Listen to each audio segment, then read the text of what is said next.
Trump administration seeks delay in tariff refunds battle. 15 dead as cash-packed military plane crashes in Bolivia. Trump says of Iran, "Sometimes you have to use force." 55 Ghanaians killed after being lured into Ukraine war, Govt.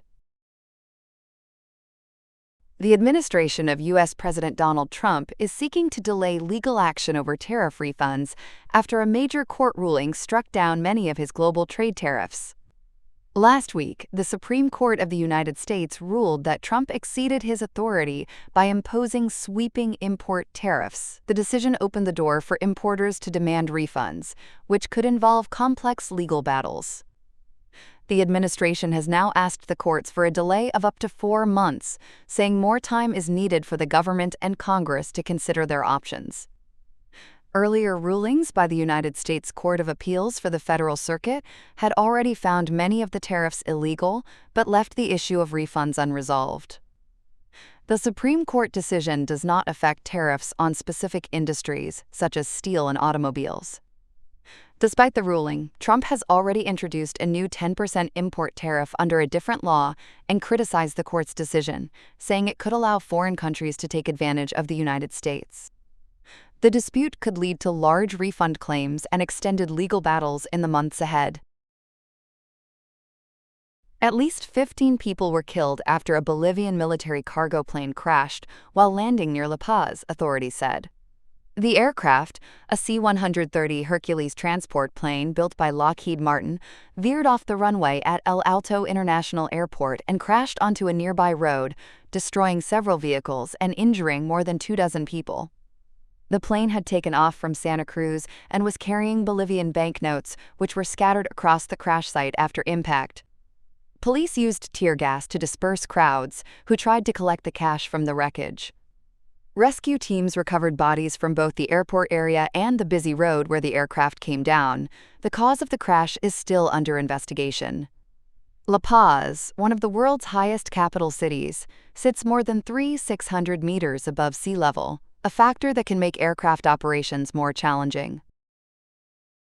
U.S. President Donald Trump says he is disappointed with nuclear negotiations with Iran and warned that military force remains an option if no agreement is reached.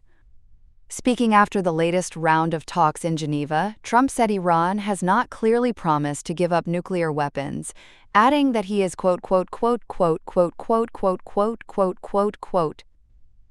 The president said he would prefer a peaceful solution but warned that sometimes you have to use force, although no final decision has been made. The negotiations ended without a deal, even though mediators said progress had been made and further discussions are expected. Tensions remain high as the United States maintains a large military presence in the Middle East, including aircraft carrier groups, while Iran insists its nuclear program is peaceful and demands sanctions relief as part of any agreement. Despite the tough rhetoric, diplomatic efforts are continuing as both sides try to avoid a wider regional conflict. Ghana says at least 55 of its citizens have been killed while fighting for Russian forces in the war in Ukraine, after being lured abroad through illegal recruitment schemes. Foreign Minister Samuel Okudzeto Ablakwa said about 272 Ghanaians were recruited since 2022, with 55 killed and 2 captured on the battlefield. He described them as victims of trafficking networks and misinformation. Ghana now plans a crackdown on illegal recruiters, warning that young people are being promised well-paid jobs in Russia but are instead forced to join the military and fight. Ukrainian Foreign Minister Andriy Sybiga said more than 700 Africans from 36 countries are believed to be fighting alongside Russian forces. Several African countries, including Kenya, Nigeria, and South Africa, are also investigating similar recruitment networks. Ghana's government says this is not our war and has pledged to stop citizens from being exploited and sent into foreign conflicts. The situation highlights how the Russia-Ukraine war is increasingly affecting countries far beyond Europe.